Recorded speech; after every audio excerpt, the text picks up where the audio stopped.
સુરેન્દ્રનગર જિલ્લાના દસાડા તાલુકા ખાતે આવેલી સોલિડ વેસ્ટ કંપનીમાં આગ લાગતા અફરાતફરીનો માહોલ સર્જાયો હતો। પ્રાથમિક માહિતી મુજબ શોર્ટ સર્કિટના કારણે આગ લાગી હોવાનું સામે આવ્યું છે।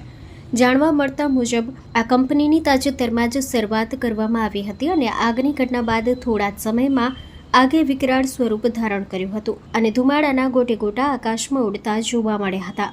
ઘટનાને લઈ આસપાસના લોકોના ટોળે ટોળા સ્થળ પર ઉમટી પડ્યા હતા।